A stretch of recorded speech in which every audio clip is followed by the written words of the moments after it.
Welcome to Tales from College Football. This season I'll be pondering college football what-ifs, where we'll take glimpses into alternate realities and explore how the world of college football might have unfolded differently.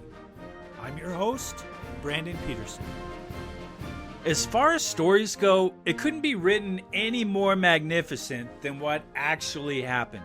Boise State, undefeated, gets left out of the bowl game, not taken serious. To really put them in their place, they have to go to the Fiesta Bowl and play number 9 Oklahoma, probably due to decision makers wanting to send a message. A blowout by Oklahoma would shut these upstarts' mouths forever. After this season, there would be no talk of Group 5, blue fields, the WAC, or any of this nonsense. The Broncos had other things in mind, giving Oklahoma everything they could handle. Oklahoma scored 18 points in the fourth quarter to go up by 7. It seemed as though Sooner magic would prevent the unthinkable, but the unthinkable would happen. A hook and ladder with 7 seconds left in the game to send it to overtime. A halfback pass for a touchdown, then a 2-point conversion off a Statue of Liberty play for the win. Ian Johnson, who scored those game-winning points, immediately runs over and proposes to his girlfriend, who was on the cheerleading squad. It was the greatest game I've ever watched. Fans, including myself, would now ask, what if Boise State played for the national championship? It would have been the ultimate David versus Goliath matchup. Yes, Ohio State was completely outclassed by the Gators, but prior to that, they had an impressive resume. Undefeated wins with number 2 Texas, number 24 Penn State, number 13 Iowa, and number 2 Michigan. Boise State didn't play any ranked teams, but won most of their games very comfortably. Buckeyes led by Heisman Trophy winner Troy Smith facing off against the scrappy Broncos. I think we would see the Buckeyes playing great most of the game, but they become increasingly frustrated. On a key third down, there'd be some tricky misdirection by Boise State. On 4th and short, Boise State would go for it. Coach Jim Tressel would do everything he could to put players in position to make a stop. But I think the aggressiveness and unconventional creativity of Chris Peterson, no relation to me, has Jared Zabronsky, Ian Johnson, Corey Hall and company having fun and playing loose. Coach Tressel would know how it felt for Miami when he shocked the world and upset the Canes for the national championship in 2002. The fallout would be seismic. Boise State, a team from the Western Athletic Conference, would have won the national title. The traditional powerhouses like the SEC, Big Ten, and Big 12 would be outraged. Boise State's win would have changed the perception of Group of 5 teams. Recruiting would improve, and they might have joined a Power 5 conference sooner.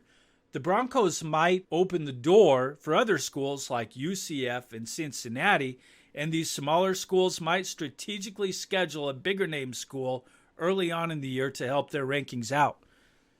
Smaller schools would really take a look at their brands and identity. Boise State's blue football field, some call the Smurf turf, would inspire more colorful turf, bright uniforms, and more.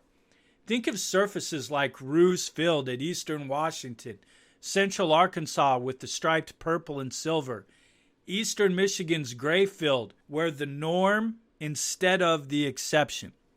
How long would it take for the Oregon Ducks to have a yellow field? Instead of a mountain scene in just the end zones, the Wyoming Cowboys would have that design cover their entire field in Laradice. It would be amazing to think how schools would find what is unique about them and showcase their individuality in more grand ways. Now, negatively, the power conferences and blue bloods would have fought very hard to protect their power, leading to playoff expansion earlier. The college football playoffs, as we know them today, might have started a decade sooner. Knowing that they could lose 1, 2, maybe 3 games and still have a chance to play for a Natty would certainly be enticing, where smaller schools may not have the depth or the talent to survive a war of attrition. Like our world today, where playoffs are presented to include more teams, we saw just this year how upset talking heads were with certain teams having the opportunity. We know the real reason is the expanded playoffs give higher chance to the expected contenders that they will win each year, for better or worse. Boise State's win would certainly make waves throughout college football. It would certainly benefit the smaller schools in the short run and would change the way we see and experience college football. And I'm all for these brands taking center stage.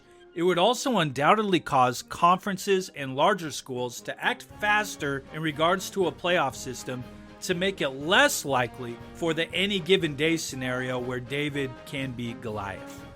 Thanks for listening to Tales from College Football with your host, Brand Peterson.